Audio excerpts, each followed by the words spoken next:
Okay, so with this lesson, I'm going to give you guys time here in just a minute to just practice some more with these.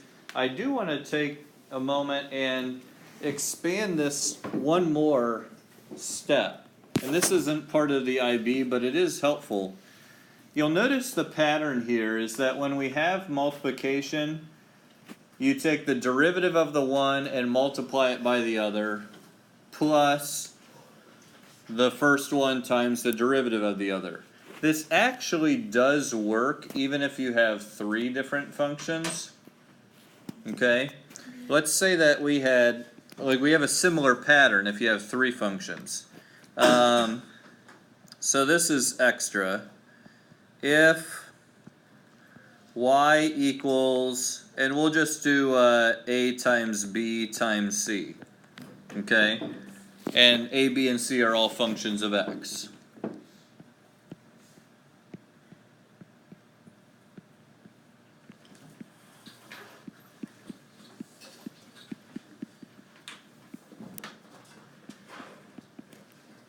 Watch this.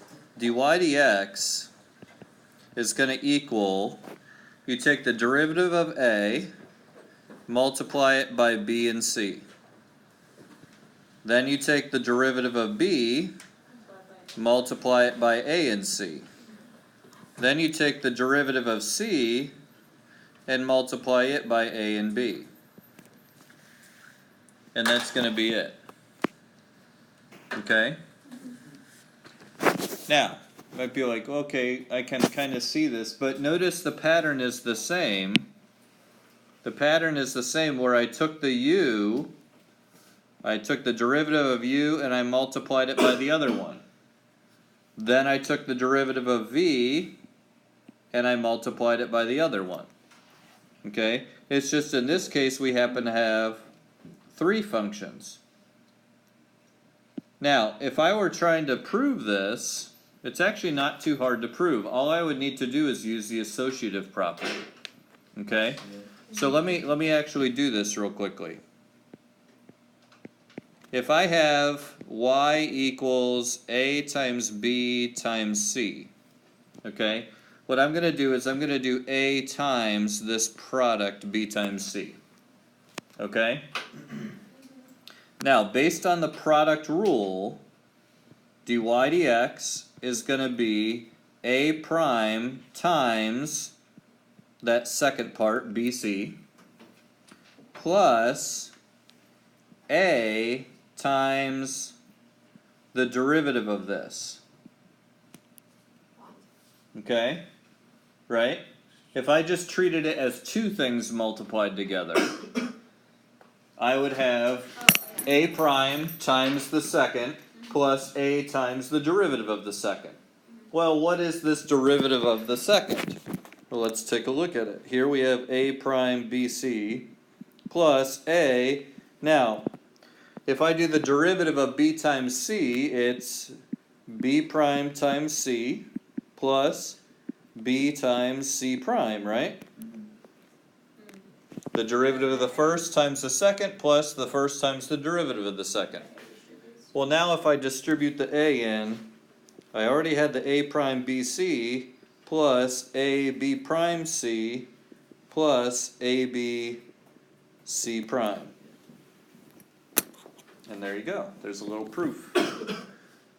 So the pattern works for three. Do we do proofs this year? No. Not really. We focus more on using this stuff. So, but it's helpful to see where things come from. And that's why, like, I proved.